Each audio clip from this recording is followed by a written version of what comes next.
nuti maal goone maal nu wayyasa jiru sana Oromiyaa mararra koree jiddu galeessaa keenya waamne maal wayya jenne irratti mari'anne akkamma jiru kanatti eessa hubuu hin danda'amu. Tokko filannichi filannaa taphaadha kana bira darbuu hin danda'u. Waan fe'oo ta'e kana bira darbuu hin danda'u. Mootummaanis beekaa mormitiinis beeka. Lama rakkoo san sadii sinti sana hiikuu hin danda'u. Nagaaf tasgabbii fiduu hin danda'u. Sina demokraasii akka dhalatu gochuu hin danda'u. Dinagdee dhugaa ta'e namni tamanuu fiduu hin danda'u. Of somna moo eenyuun somnaa tiyaatirii kan hojjenna. Ofirra gubbaatti hojjenna moo saba keenya gubbaatti hojjenna. Mana si fayyadamanii nan kolfa. Duulen filamne kana goonaa ofi filamne kana goonaa. Tokko durdume fe'entiniin. Sigalee maali boordiin biyya kana instituushinii jiru miti. Taqwaan maal waa sagalee kana jedhu. Biyya kana hundu 100% mootummaa tokkoon to'atamee jira. Boordiin filannoo mootummaa tokko jala jira. Profeesar Mararaa gaafa inni yuunivarsiitii jiru gaafas waggaa meeqaffaa keessa akka inni jiru hin beeku 74 jalqaba arge. Yuunivarsiitii keessatti inni reefu gala fakkaata waggaa lammaffaa ta'u waggaa tokkoffaa yaadadhu yeroo sana Student Movement keessatti wal argine wal barre gaafasii jalqabeen beeka. Profeesar Mararaan is hard working nan beeka gaafasis ergasii immoo 82 irraatii jalqabee hamma 85tti fakkaata. Mana hidhaa keessatti ni closely isa beeka. Halkanii guyyaa nama hojjetudha. Kanaafi kuni isatti xiqqaata malee ittiin guddatu. Baay'ee ni gammadee baay'ee ni gammachuu guddaan natti dhagahame kuni ifaadha. Kana booda egaa Profeesar Mararaan paartii jabaa tokko nama hoogganudha. Nama hundatu beeka. Darbee immoo qooda inni biyya kana keessatti mirgi ilmi namaa walumaa gala mirgi dimokiraasii mirgi ummatoota mirgi nam tokko akka kabajamu ka qabsoo waggaa dheeraa godhedha. Kana keessattis miidhama guddaan irra gahedha. Haa ta'uuti ammallee obbo naman deebine falmaa kana itti fufee biyya kana keessatti qoodisaa guddaa dhadheen amana. Kanaafi ummatis ta'ee mootummaan nama akkasii bakka isaaf malu yoo kenne qooda guddaa ummataafis biyyaafis buusa jedheen amana karaa mataa lafaa ilaashise land use policy lafti Oromoon lafa isaati qabeenyaansa isa kana lafti kan ummataati kan abbaa lafaa kan ittiin jiraatudha. Kan mootummaan kijibee han mootummaati jedhee booda fuudhee qircannaa lafaaf tamsaasu tun tahin lafti kan ummataati jenna. Kan isaaf baasus bifa isaaf toluun kan itti godhachuu danda'u ummatadha jenna. Ijoodha jenni waan herregnuuf dhimma lafaa ilaashise. Inni kaan waan kunuunsaa naannooti environment. Oromoon qabeenyaan isaa inni guddaan tokko naannoo isaa ilaashise bifa idilee addunyaa wajjin wal fakkaatuun hansooressi dhufee inni akka midrook laga dambiitti waa ta'e quba qabdu Oromoon meeqa akka jifuu dhabee beektu. Isa akkasii kan hanqisuudhaaf bifa standardized ta'e tokkootiin imaammata tolchaa jirra jechaadha. Isaan kuni ijoodha. Karaa biraa kan nuti xiyyeeffanne jiru waa'ee jiruu dhabees unemployment. Yeroo ammaa kana biyya kana keessatti akkuma hundi keessanuu beektan akkuma isin argaa jirrullee dargaggoodha. Dargaggoon baay'ina uummataa miliyoonii 110 jiran kana keessaati parsantiin 75 nama 15 amma umurii 30tti ka jirudha jedhu. Isa kana keessaa fiigariinsaa garaagaraa ta'u malee bakka garaagariitti gara miliyoonii 5 olitu jiruu dhabeessa ta'ee jira jedhu. Isa kana qeerroo gargar hiranii isa tokkoof mana bunaa bananii isa tokkoof lafa xinnootti kennanii dhibee qeerroo hiiku miti. Dhibeen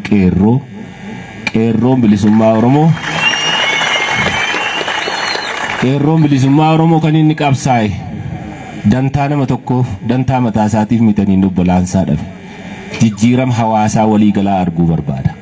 Jijjiirama hawaasaa waliigalaa kan fiduu danda'amu imaammata sanaaf ta'u biyya keessaa alaa akkamitti biyya alaarraa waa argachuu dandeenya. Imaammatooti biyya keessaa immoo akkamiitiin kan isaan jiruu dhaleessanii gochuu dandeenya.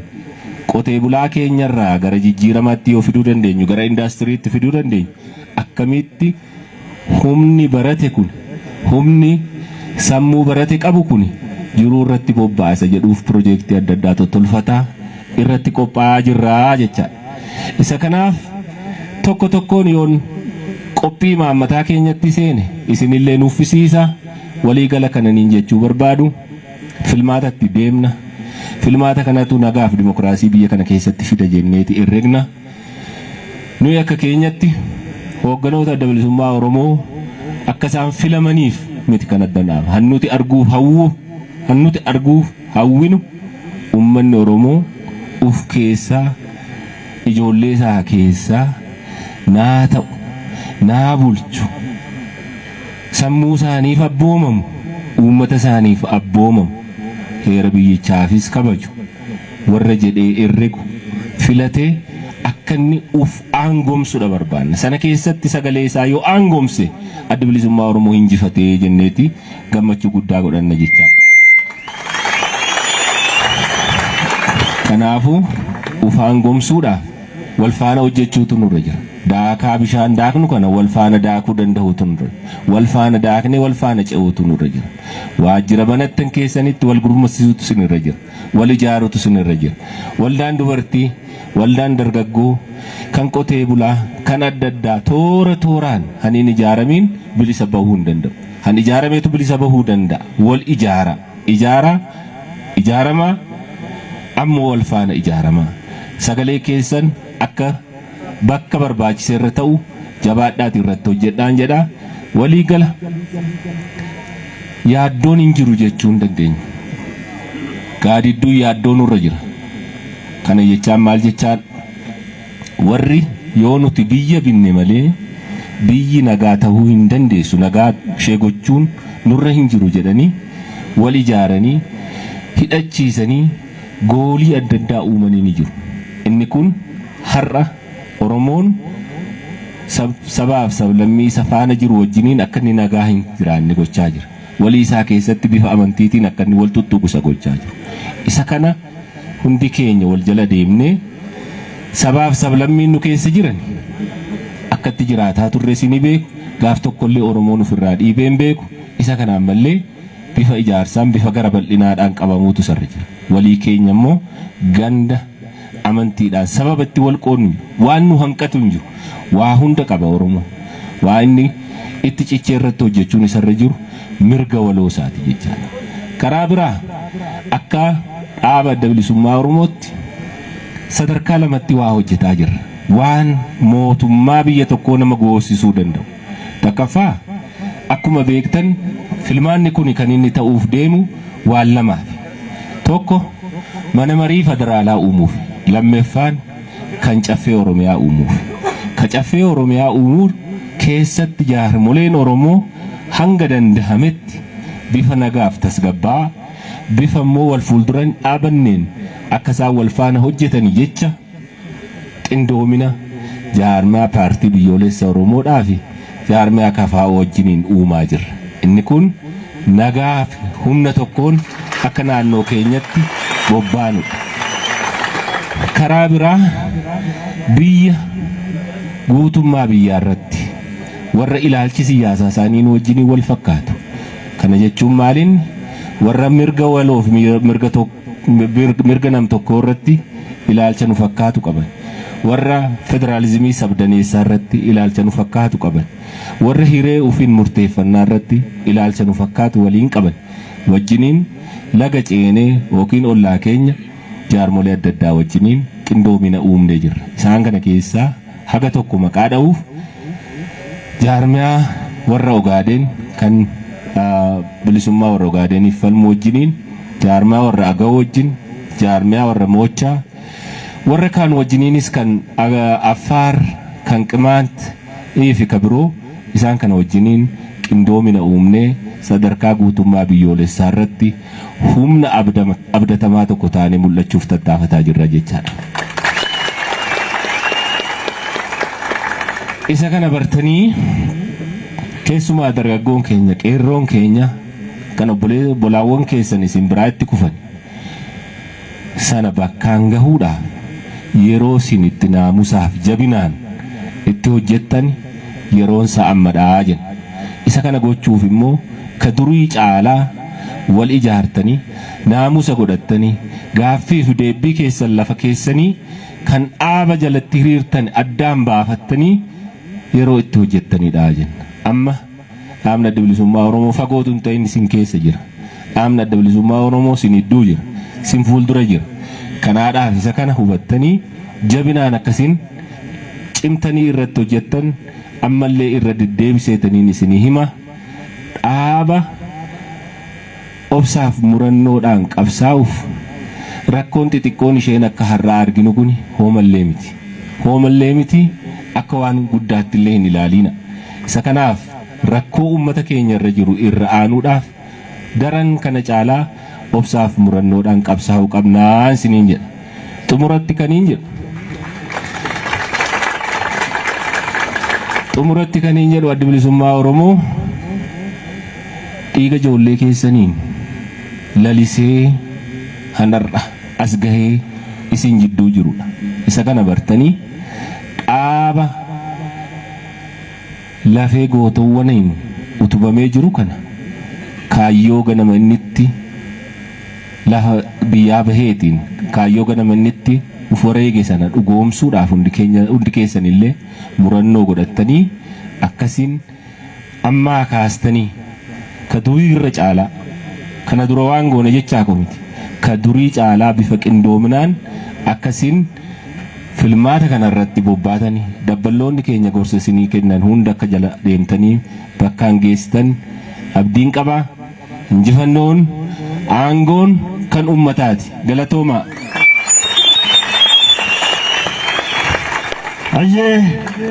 يا ربي نباس يا أمة كينا برا أكمي كيس جرا لاتا برا نمني ديني الليني ظلمي ديكرو ظالمة ديكرو ظالمان دابت بنجن مظلومة دابدو آينغوني وصو حواسني درارانا غاني جرم حواسا إسان هنكم نجرا نرتي ديمتو كاليسا درين إيدا وروميا قوتو كيستي dirree duula filannoo fakkaatti duula ne filadhaa kaampeena waan kaampeena filannoo achi geggeessaa jiran fakkaatti akkanaan hin haasofnu ragaa isiniif inna takka takkaan ulamaa'iin hawaasni jaalatu gadi buutee talkaashaa kaadiree tanaaf jecha ummata kashlabbee ijaaratee bakka maratti ummata keenya dararaa dubartii gudeedaa qabeenya saamaa jiraatu kana mootummaa keenya nuu filadhaa jetti qaanyii tokko malee kana maaltu isiniin gahisi yoo filannoo dorgomu barbaaddan paartii siyaasaa seenaa yookiin dhuunfaan dorgoma akkasitti isinii beenna yoo isin filanna wanni kaadireedhaaf afaan taataniif hin jiru sheekoleen teenna sheekoleen ummanni jaalatu du'aan ulamaa wanni kanaan isin gahe hin jiru uf salphisaa jirtan kaadiree udaan dibattee deemtutti gangalattanii uf ajeessutti jirtan isinitti himna salphina guddaa deemaa jirtan quraanaaf hadiisa isin harkaa fuudhamuu deemaa jira qaanyi kun wallahi salphina keessa jirtan meebi yoo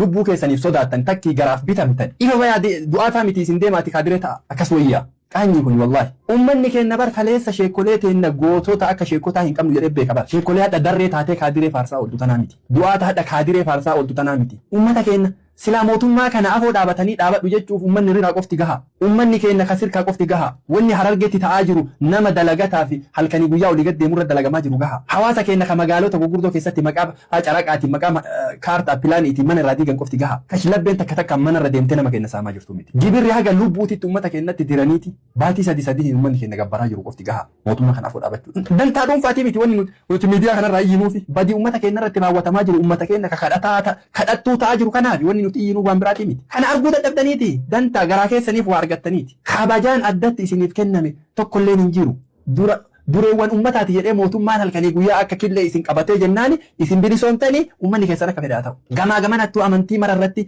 warra pheenxee akkasitti qabateeti dureewwan warra maayikii harkaa qabu cufa isaa qabatee mootummaan uummata ittiin taphataa jira. Uummata miskiina dararaan hagan hin jedhamne irra deemaa jirtu namni dubbatu hin jiru. Kaayegii dureewwan isaanii afaan qabanii waan cuqqaalanii cuqqaalan. Wallaahi fuula rabbiitti itti gaafatamtan dalagaa itti jirtan kana du'aatonni ta'e. Waan itti jirtan kana itti gaafatan. Takki zaalima kana afoo dhaabadhaa waliin dorgomaa filannoo kana seenaati filatamaa hin jenne. Kanaa miti jennaan cal'isa. Yookaan dhugaa dubbadhaa yookaan jal'isa. Hayyee viidiyoo waggaa 20 haa ta'u yoo fedhe dhugaan jirtu dhallee sanuma kan miidiyaa irra gadhiifame yoo jiraate namni viidiyoo bara akkasiitti gadhiisan. Hayyee viidiyoo sammaa gadhiiftan jettee ka deebitee loltulleen har'aati deeggaraa mootummaan sirrii jira mootummaan naafiladha jechuun garaagarummaa tokko illee hin qabu. Ammoo zulmiin uummata keenya irra deemaa jiru kan isin argaa jirtan.